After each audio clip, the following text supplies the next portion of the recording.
You're listening to the Rosenfeld Review, where we're just a bunch of blind men trying to figure out that elephant. I'm your chief blind man, Lou Rosenfeld, and my guest today is Katy Mogal, UX Research Lead, Google Assistant. Hi, Katy.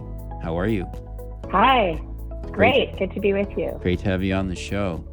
Katy is one of the speakers at next month's Advancing Research Conference, the second annual version of the conference.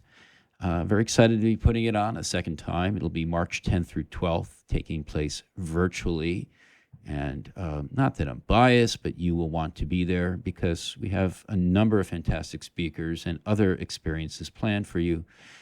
Katy is one of them, and she is talking about a topic that I'm really, really gung-ho on. And if you listen to my podcast over the last few years, you know I've been kind of going off about it for a while. So Katy is giving a talk called But Do Your Insights Scale? And she's going at this intersection of qualitative research and analytics, really, or at least people who might have a more analytic or quantitative take on research and how they relate to qualitative research. Am I close, Katy? Am I getting it close enough to hand it to you to go into a little more depth? Yeah, absolutely. What I'm going to be talking about at the conference is on a micro level. Excuse me. It's a case study that I'm presenting. That's a demonstration of how bringing together multiple I like to call us purveyors of data, and multiple types of data to tell a strategic story can really elevate the impact of research. And the sort of macro story is how qualitative research can have strategic impact in an organization by connecting to the business objective. Okay, but wait a minute. My evidence is better than your evidence. How dare you? How dare you suggest that that your blind man knows something my blind man doesn't know? No, really. I mean, like I got the sense that one of the issues you've seen, and I know a lot of people do. So whether you're dealing with it directly right now or not, I wonder if you'd address it. Is this chauvinism of evidence? Yeah, it's a great point, and the reaction that we met with when we first started the study and we proposed doing qualitative research was something similar to what you just said. And to just kind of give a little context, we had an ask to do this project with a variety of functions, investigating the question of what drives the sort of super users of the Google Assistant. And it was an ask from our product leadership, and it went to myself, the business strategy team, the data science team, and some market researchers. And the specific request of UX research was to do a survey.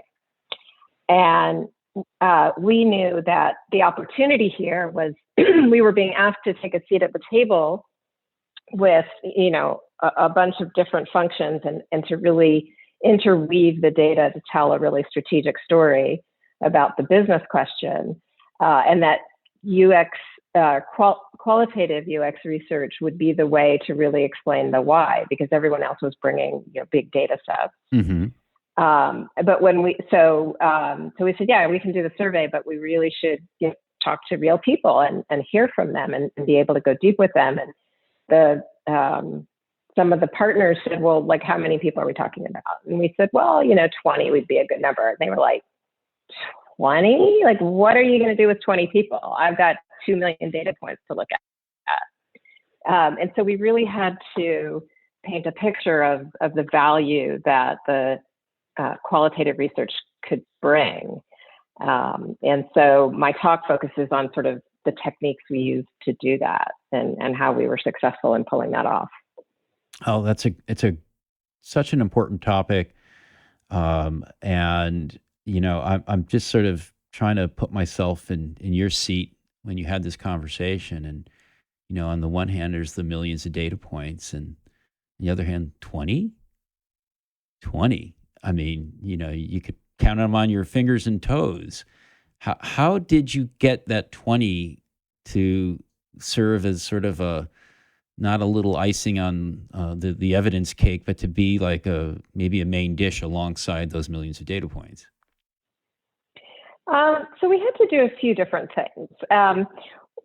It, to sort of further paint the picture of the context of that situation, we had a really compressed timeline. And so we were sort of sprinting towards presenting at a leadership offsite and to inform the 2020 strategy. This was in summer of 2019. So we had 6 weeks to go from the ask to a finished product. And we also knew if we were going to do qualitative, we were going to want video clips and quotes. And so that was, we didn't really have time to do all the persuasion. And so we sort of took parallel paths where a couple of my colleagues went off and started doing the qualitative research while we worked on convincing the stakeholders that we should do it. And, we were, it was a pretty concentrated effort. We had a war room. And so we started to learn a bit about them and their motivations and maybe some of their barriers.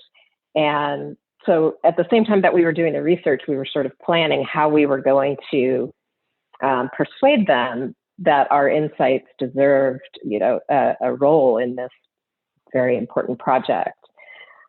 And so some of the things I'm going to talk about in my presentation at the conference are, how you get to understand your stakeholders and what's going to move them, and how do you make sure that your insights are connecting to the larger objectives, how you bring them along on the journey. So it was really sort of a process we went through of, I think we spent as much effort on getting the buy-in and the persuasion and influence as we did on the actual work. And that, in my experience, that's actually how research gets a seat at the table. As as a research lead, I tend to spend as much, if not more time, setting the conditions for success, building the relationships, persuading, influencing, as I do on actually helping the teams do the work. And I think that the further on in your career and the further up the ladder you go, the more that ratio tips towards communication, persuasion, influence over actually, rolling up your sleeves and doing the work. You had a concentrated time period over which to make this happen, to do that convincing, to do that persuading. Ideally, I would imagine you'd normally want to have some time to build trust, to build those relationships, and to educate. Given the compressed nature, was there a specific lever you managed to find that, tipping really changed things, or was there some sort of aha moment for the people who had commissioned the study? So within the working group, which was not the people who commissioned the study, but the team that was responding to the ask from the product VP, what we noticed is that there were a couple of the analysts who worked in the business strategy team who kind of got really interested in the idea of deep conversations with real people.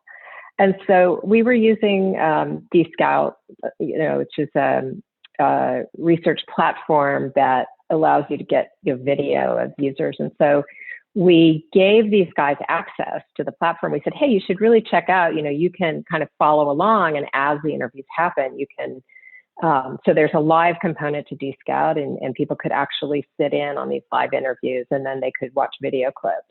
And so one of these analysts from the first video, he saw he was completely hooked. And so we realized, and it completely went into a rabbit hole of, I think he just stayed up all night watching user videos. And so we realized that we could sort of leverage his passion to convince his colleagues. And so we sort of roped him in and made him a sort of co-owner of the qualitative output. And then the others started to get interested, and then we added them to the platform. And then pretty soon everyone was just completely sold on the clips, because they could start to see, in parallel, we were looking at data from the data scientists of sort of patterns of usage, for example, what are the 4 or 5 features that a super user uses most, and how do those differ from a less engaged user? And we could see those patterns, and we actually had a data room where we put all this stuff up on the wall. And then people would watch the videos and they would go, oh, I see. I heard this guy say, something that exactly represents this data. And so they started to see how you could make those connections, and how you didn't have to just take what the qualitative research says as fact, but you can marry it to other data streams, and you can connect those dots, and then you have this holistic picture of the data that's really answering your questions in a very rich and meaningful way. So I think to answer your question, I think one of the big inflection points is where we got one of the analysts really engaged in the artifacts from the qualitative research in real time, and then he became an evangelist.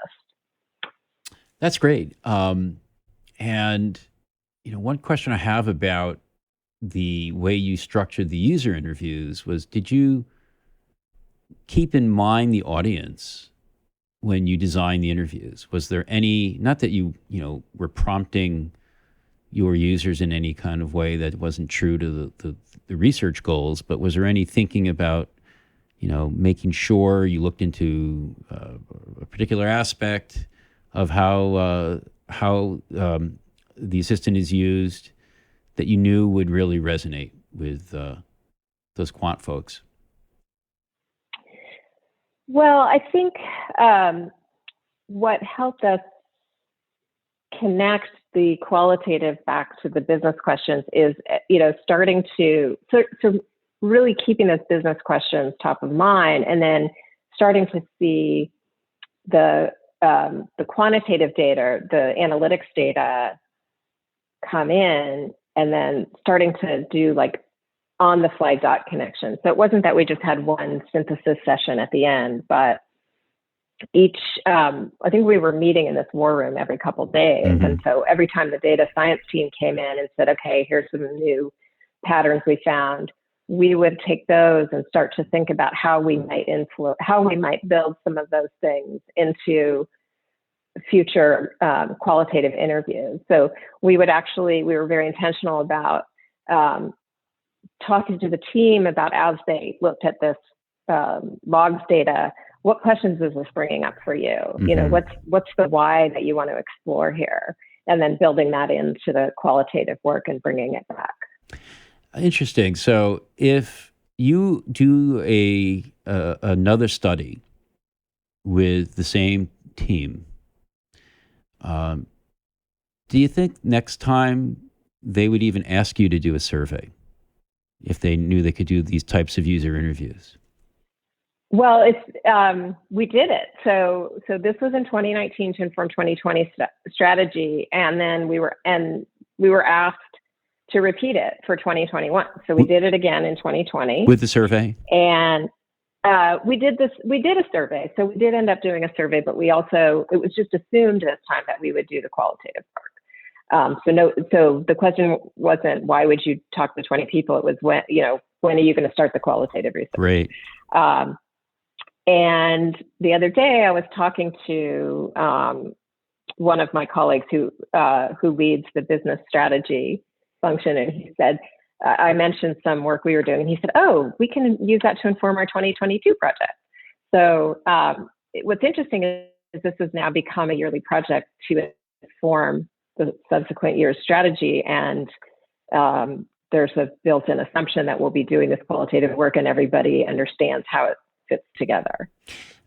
That's fantastic. So you've gotten it established. Yeah, and I was asking mostly because I wondered if when they first came to you and said, we want you to do a survey, if that was a little bit more prescriptive than you might have ideally liked. Not every qualitative researcher wants to be associated with surveys.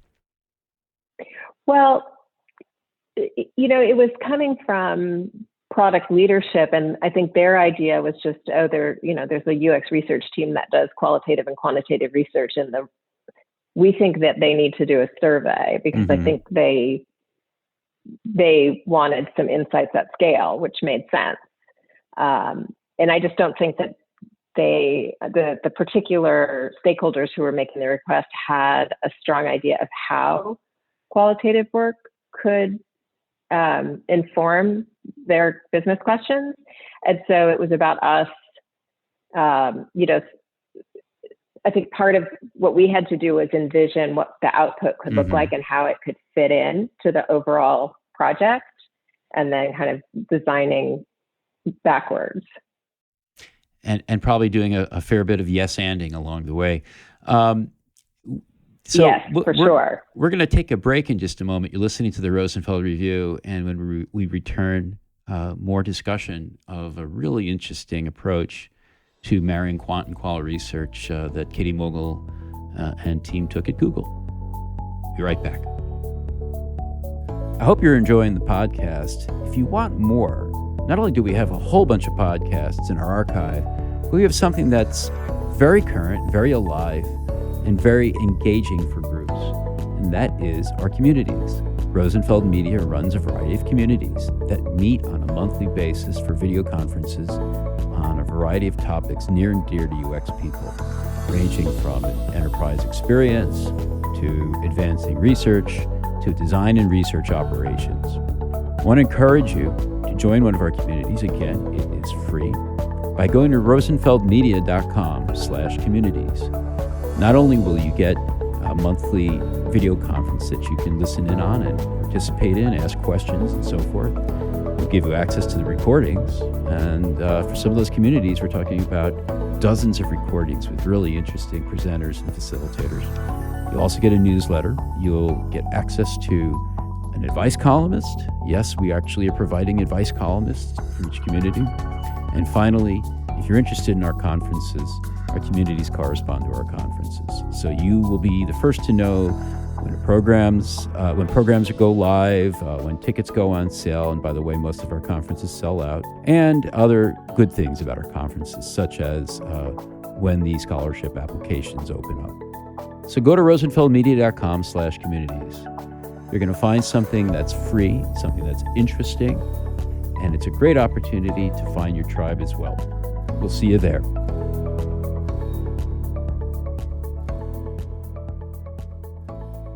Welcome back. You're listening to the Rosenfeld Review, and Katy Mogal and I were talking about the work that she did and is doing at Google in terms of not only marrying quant and qual research, but we were just going to start talking about really the next step, which is the synthesis part, making sense, making meaning out of all these different strands of research, of evidence. It's really like, my shtick at the beginning of this podcast is always the blind man and the elephant. Well, all right, how do we get to that elephant?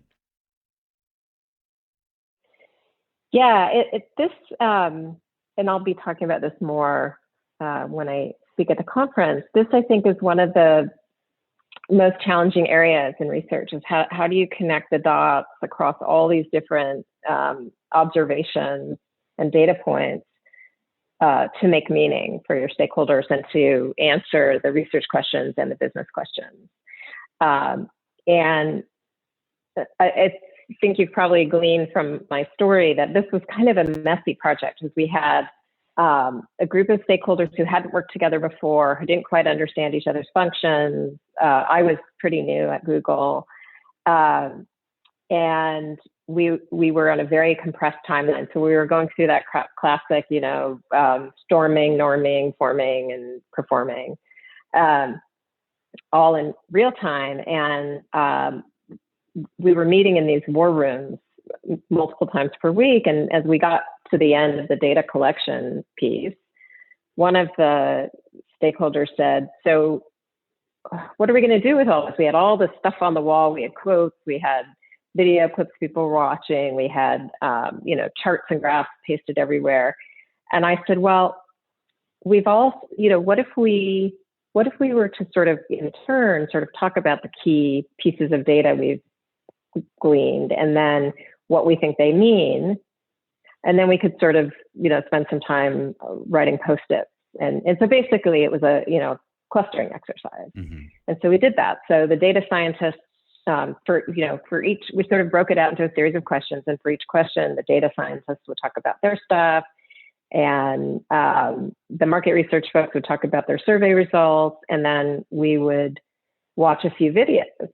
And then we would each, spend some time writing sort of our conclusions from all that on post-its. And we did that as an individual exercise. And then we kind of, put it all up on the wall and clustered it. And so it was a classic, what you'd call a design thinking process. But several of the stakeholders had never been part of anything like this. And I think they were kind of blown away at the quality of the what we came out with by doing it all together, kind of hands-on participatory insight creation exercise. And I think that this is, I think, not news. It's been part of design thinking for the last decade at least, but, bringing things to life, making them real. So printing them out, putting them up on the wall, having people be able to see it all and move things around and cluster them and talk about them was a really important part of this process. And I think it's a really important part of synthesis. And I always, encourage people on my teams to get it out of your computer and make it physical and really move it around. And I think that's an important place to start. And then I think it's about, connecting the dots and really spending time looking for the patterns. And I think that's a superpower of researchers. And so if you can get to the point in an integrated data synthesis process where you, the researcher, are having the opportunity to help the team connect the dots and sort of lead that process, you are in a good position to really be seen as a strategic partner. Great story. I am so looking forward to hearing the whole thing at Advancing Research. So here's my last pitch. It's virtual, taking place March 10th through 12th. Katy, your talk is going to be, well, I'm going to say one of many highlights. But I am really looking forward to it. I just love this topic, and I wish we had more time to talk about it right now. But before we wrap, as I always ask my guests, is there some piece of information or a person or anything you want to shine a little light on for our listeners? Well, first of all, thank you. I'm really excited to be talking about this. It's something I'm really passionate about. I think, in general, the way that researchers have impact on an organization is through delivering what one of our design executives calls synthesized insights with a strategic point of view. I think it's one of the most unique value add things we do as researchers. And a few things that have really helped me as I've been on this journey to become better at synthesis and help my teams develop stronger synthesis chops. So IDEO University, which is an online organization, has a course, I think it's called From Insights to Innovation, that has modules on synthesis that are great. I've worked with Jump Associates, which is a design strategy and innovation firm in the Bay Area that does live, maybe they're virtual now, but does a course or a workshop that they put teams through on how to move from findings and data to insights through a synthesis process. And I brought them in to train several teams at Facebook, and they're excellent. And then I think Steve Portigal, who's curating day one of the conference on March 10th. Wrote a couple books for us. Yep. Exactly. And I hear that he does a very good workshop on this as well, although I've never had the opportunity to participate, but I've heard good things. So, in my journey to develop these synthesis superpowers, which I think are one of the most critical things to, ingredients in being an excellent researcher, those are a few of the resources that I've leveraged, and I think it's really worth the investment. Well, Katy, thanks so much, and thanks for joining us today. If you want to learn a little bit more about what Katy's up to, you can follow her on Twitter. She's also pretty active on LinkedIn. Katy Mogal, Mogal. And Katy, we're looking forward to your talk next month at Advancing Research. Thanks so much. It was great to talk to you. Thanks for listening to the Rosenfeld Review, brought to you by Rosenfeld Media. If you like our show, please subscribe and review it on iTunes, Stitcher, or your favorite podcast platform. I'd love it if you tell a friend to have a listen, and check out our website for over 100 podcasts with other interesting people. You'll find them all at rosenfeldreview.com.